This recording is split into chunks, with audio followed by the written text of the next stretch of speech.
What's going on? I am Mark Bell.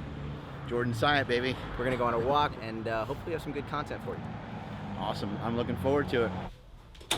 Not as cold as New York. Honestly, it's beautiful out. This is great.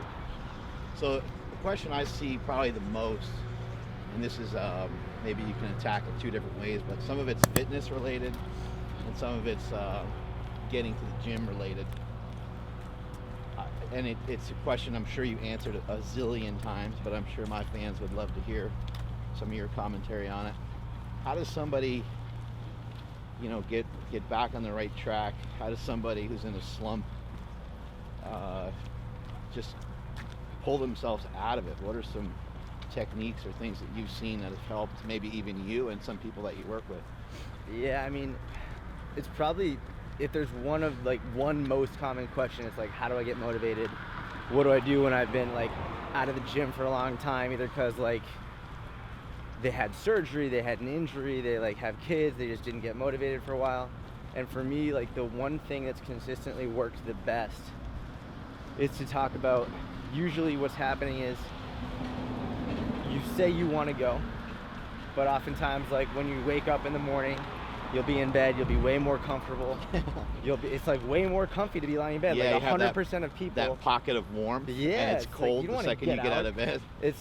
But I always say sometimes focusing on how living presently isn't the best way to do what you actually need to do presently. And so I always say, in that moment, think about the decision that will make you proud of yourself later today. When you're getting back in bed, what decision will you be more proud of? And that immediately makes a switch mentally and emotionally. And I think I have no scientific proof for this, but I can feel a chemical response that when you switch to what decision will make me more proud, you can feel that motivation, that fire light up a little bit, and it will be I gotta get out of bed and I'll do it. And then that's how you can start to build that habit back. I like that a lot, and something I do for myself is I sometimes will think, how does this help, how does this hurt? It's a little similar to what you said. I think what you said is more positive. Yeah. Because sometimes we have a tendency to get negative. What are some maybe tangible things people can do to get back on track? Do you have some recommendations there? Have you noticed certain behaviors and actions because I know you coach a lot of people, you've helped a lot of people. You ever say something like, try to get to bed earlier or work on getting more sleep, get out in the sun or eat more protein, or is there any other than the kind of self-talk, is there anything in addition to that you notice? So, I mean, when you said the sun, I would say the sun is huge, but I mean, living in New York, a lot of times the sun's not going to be there. Yeah, it's not an option. You can't carry it with you. But what we're doing actually right now, I think, is one of the most underrated aspects of all health and fitness and just life in general is just walking. And the reason that I say that is number one is a lot of people hear walking and they don't understand the benefits. If people actually looked at the research of the physiological cellular benefits of walking, it's unbelievable. Yeah, even if it's 10 to 20 minutes, it's unbelievable. Yeah. Equally important is that most times people are either working out or not. It's one or the other. And a lot of times all it will take is just getting up to go on a 5-minute walk to be enough to then lead to something else. It's kind of all or nothing, right? Yeah. I don't have time to get to the gym 3 times a week, so I'm going to go 0 times a week. That's it. That's the train of thought. It's what's the point? And it's geez, if you knew how beneficial just walking for 10, 20 minutes a day was, you would realize how outrageously stupid that is. How stupid it is to not just go on a 20-minute walk. To do nothing. Yeah, it's crazy. And then not to mention, once you're up, it's one of the things where clients always say, what if, I really don't feel like going to the gym one day, and I always say, listen, it's not bad to take a rest day. I want you to take rest days. But if you're having trouble on a consistent basis, go to the gym, and all I want you to do is just do your warm-up. If after the warm-up you don't want to work out, leave. But just by getting there and going through it, the hardest part is just getting there. I love what you said right there about the warm-up, and a lot of times I encourage some people to just put it around one thing. So I don't really say warm-up, but I'll say, you like training biceps, you like training shoulders, what's the stuff that you like to do? Give yourself an underhand pitch on this day and knock that sucker out of the park. So I might say, okay, you love training biceps, go to the gym and pick one bicep exercise. You know you're going to do 2 and 3.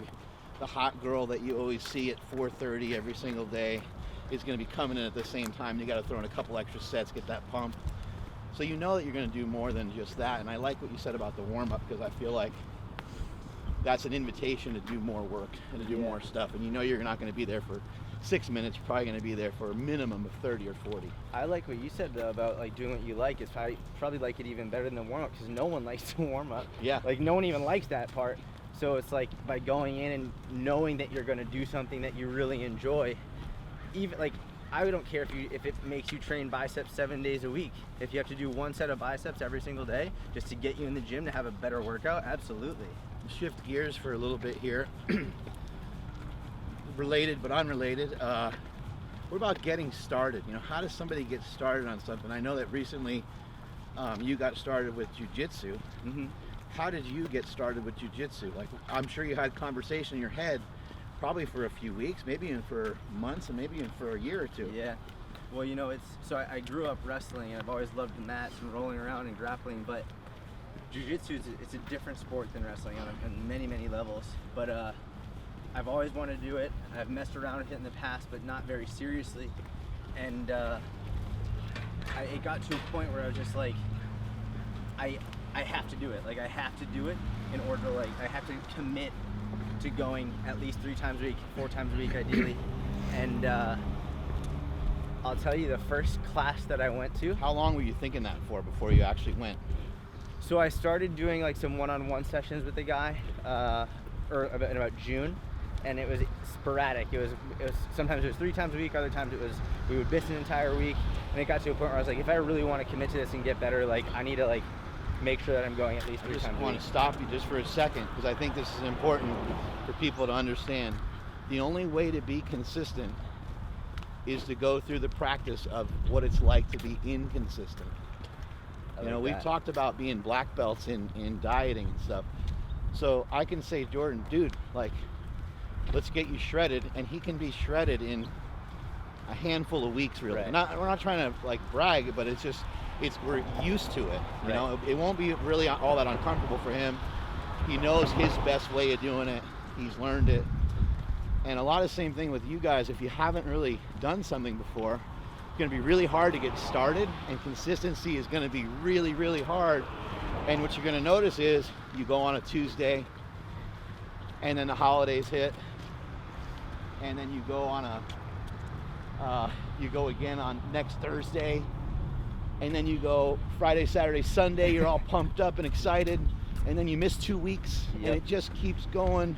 You get a new job, or this happens, that happens. You have children, you have a wedding you go to, and you fall off track. Like, all these different things happen. So the only way to be consistent is to go through the hard times of being inconsistent and being actually extremely frustrated with it. It's like I could not agree with that more. And it got to a point where I was like, what am I doing? I either need to commit to this or not. So I finally did. Called my coach. I was like, I'm going to go like these days, and these days. I was like, I'm going to go to the classes. And the first class I went into, it was actually super exciting because white belt, like fresh white gi. Like, clearly I'd never like been to a class before. Here he comes, the guy that's going to hurt everybody and mess everybody up. And I see like there's a lot of black belts in there. It's the Henzo Gracie Academy in New York, like highly regarded as like the best jiu-jitsu school in the world. Wow. John Danaher, Gordon Ryan, Nicky Ryan, Gary Tonin, like all those guys. Yep. And so I'm there, and I'm just like, Jesus, like I'm literally among the best in the world. I'm this white belt. I want to get some of those cats on the podcast. Those guys are freaks. Oh, they're incredible. And I'll never forget, like, it was funny, like, I didn't know that when they lined up, it was by rank of belt. So black belts in the front, white belts in the back, and like, you know, brown, purple, blue, whatever. So I was just in the front, and this one person's like, yeah, you got to go to the back. And it was funny.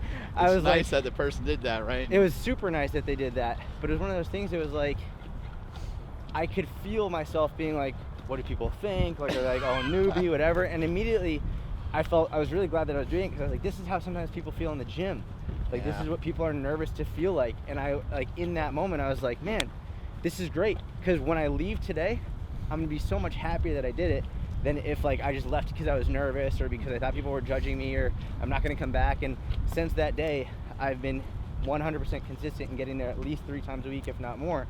sometimes I've been going extra classes. Like at one time I went 2 times in a day. It's just like the more you do it, the more that it becomes, and the more proud of yourself that you become, the more addicting it gets, and then the more you actually enjoy that uncomfortable experience. And I think jiu-jitsu is a good example, because the little bit that I've done in the past is, it's really hard and really frustrating to like learn the moves. And what happens is the coach or your instructors and the class and stuff, you'll learn like a certain arm bar, but you come back, even if you came back the next day, it's gone. You forget it. You're completely. like, oh, wait, I did this to the guy's arm this way. No, wait, hold on. You got to have your arm this way. You're like, oh my God. And after a while, it starts to piece together. Yeah. And when it starts to piece together, it's like these puzzles in your head all are starting to connect, and it creates a really powerful synergy in your brain where you're like, oh my God, you feel so accomplished. It's super interesting. I was relating a lot to, I moved to Israel after high school for a little bit, and it was like learning a new language. Like learning like the vocabulary, learning like the sentence structure. Right. Like at first, like you learn something and literally 5 minutes later you completely forget how to say it. Your tongue can't even form the right letters, say the right words. And over time, like, it just starts to come out naturally. And it's the same thing I've noticed with jiu-jitsu, where it's like you learn something, just like you said, you completely forget it, and over time, then one time you do it, and when you're wrestling with someone, rolling with someone, and it happens naturally. Yeah. Like you didn't even think about it, and then you're like, oh shit, I did it. But then they like capitalize on you, celebrating, and then they choke you out. And it's like but whoops. it's those little connections over and over and over again, which is one of the best parts about being a beginner in something. Is like every time you go, you learn so much. And I think the process of mastery is, over time, the amount like that you get better from going decreases and decreases and decreases, because in terms of the learning knowledge. And that's why I think it's so important to find new things that you suck at, because making those connections, it's like what motivates you so much. How important is the direct feedback that you get from jiu-jitsu? Like you mess up and boom, your arm can be snapped, or you get choked out by somebody. I mean, my understanding is it's pretty demoralizing. You're going one-on-one against someone that's you're supposed to be kind of equal to. I'm sure you're mainly rolling with white belts and maybe a little slightly higher here and there, and you're doing everything you can to avoid all these moves. You're aware of the moves now, and they're still getting you and stuff. But it's not like a diet, and it's not like training where the feedback can be kind of fast, but it's not like you eat a donut and the next day you're a lot fatter. Right. In this case, if you move the wrong way and the guy's able to, get behind you and choke you out, you're done, right? Yeah. It's interesting the way my coach, Mark Cerrone, puts it. He's like, he's really good at making the distinction. He's like, in jiu-jitsu and in life, you have dilemmas and then you have catastrophes. He's like, a lot of times people will react to a dilemma as though it's a catastrophe, and then it becomes a catastrophe. And he's like, when you can get really good in a situation in which someone has your back, they have their arm around your neck, and you can treat it just like a dilemma that you're very calm about and that you can know your way out of, then anything in life becomes much easier to deal with, because realistically, primarily, evolutionarily, the worst thing that you can do, like the most dangerous thing, is like to have someone's arm wrapped around your neck. Like you could be dead. And he's like, when you start your day off trying to prevent somebody from essentially killing you, everything else you face in that day is relatively easy. Yeah. Right? It's like when that's how you begin your day, like by like fighting other people and fighting for your life, everything else becomes respectively a non-issue. And so I think just learning to deal with these dilemmas and treating them as dilemmas rather than catastrophes helps you handle everything in life much better. And then, I also think you don't know what the other guy knows. I mean, in your classes, you guys have great instructors. So it's probably pretty obvious that we'll go this way. It's probably pretty obvious that the guys in the class know how to like finish you and stuff like that. But like if I was to get you in a choke, like if we were, in like a street fight or something, if you panicked, you might lose. But like if you were like, oh, the guy kind of has my neck, he's trying to choke me, but you're like, oh my God, the guy doesn't know how to choke me out. Like if you just calm down for a second, you're like, oh my God, this guy's toast. Like he doesn't know what he's doing, I'm just gonna relax here, let him tire himself out. Which would be hard, in a moment like that. Exactly. But I think like it carries over, because so much of lifting and what I learned through powerlifting carries over to life, you know, in so many ways. Like, there's so many aspects of overcoming something that seems impossible to overcome, like lifting a heavy load, bearing responsibility. And I think you can take anything that you have to develop a skill in that really takes a lot of time, a lot of effort, a lot of dedication, a lot of patience and resilience.